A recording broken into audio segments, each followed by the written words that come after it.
नमस्कार, आपण पाहत आहात आलमगीर न्यूज लाईव्ह 24 बातम्या अहमदनगर जिल्ह्यातील।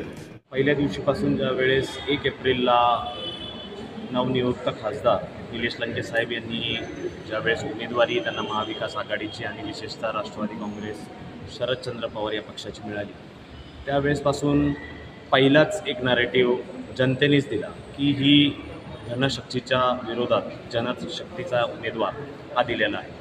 आणि निलेश लंकेंची खासियत पहिल्या दिवशीपासून त्यांनी ज्यावेळेस आमदारकीचं पद त्यांना मिळालं त्या दिवशीपासून त्यांनी एक छाप निर्माण केली की सर्वसामान्यांसाठी गरिबांसाठी नेहमी काम करत राहायचं। लोकप्रतिनिधी याचसाठी असतो, त्यांनी सर्वसामान्यांचे प्रश्न समजून घेतले।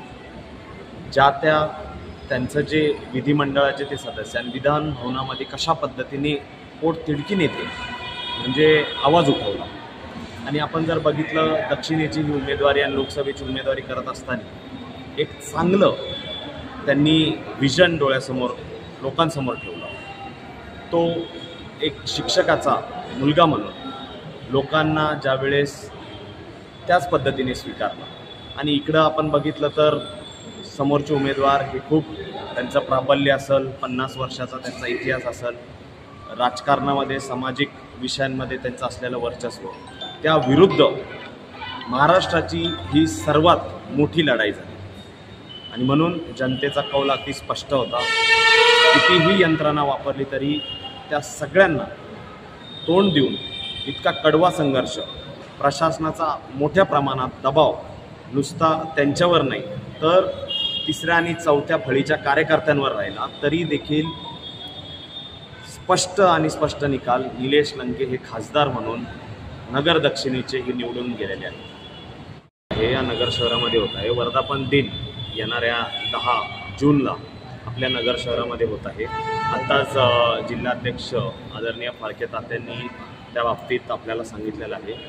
पक्षाचे अध्यक्ष जयंत पाटील साहेब असतील, आदरणीय सुप्रियाताई, त्याचप्रकारे रोहितदादा पवार आणि वरिष्ठ सर्वच या मेळाव्याप्रसंगी उपस्थित राहणार आहे।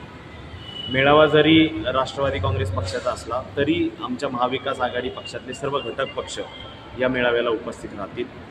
आणि प्रमुख आकर्षण म्हणून आदरणीय सुप्रियाताई सुळे, खासदार अमोलजी कोले, त्याचप्रकारे आपल्या दक्षिणेचे नवनियुक्त खासदार लंके साहेब या ठिकाणी उपस्थित असतील। ठिकाणी निवडून येणं म्हणजे या नगर जिल्ह्याचं पूर्ण पॉलिटिकल अँगल चेंज झालेलं आहे।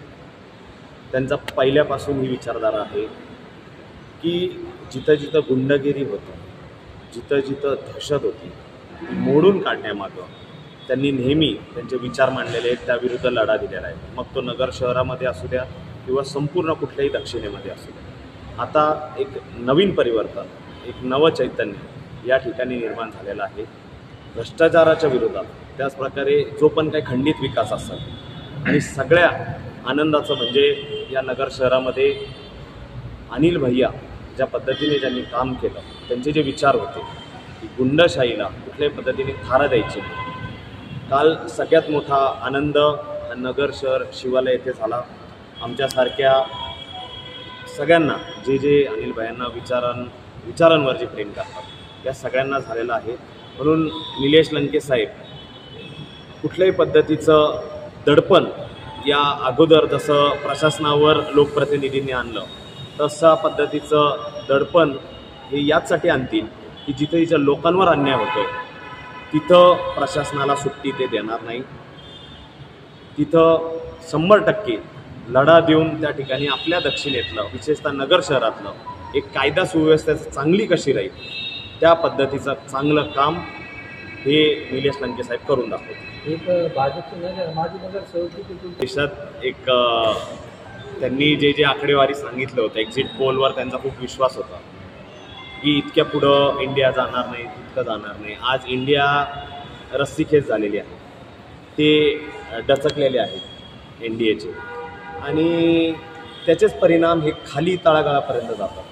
भाजपच्या नगरसेवकांनी किंवा माजी नगर कोण म्हटले तुम्ही मला नाही माहिती, हे आनंदाच्या याच्यात आले तर आमचे पेढे त्यांनी जरूर खावे, एवढंच सांगतो। ओके।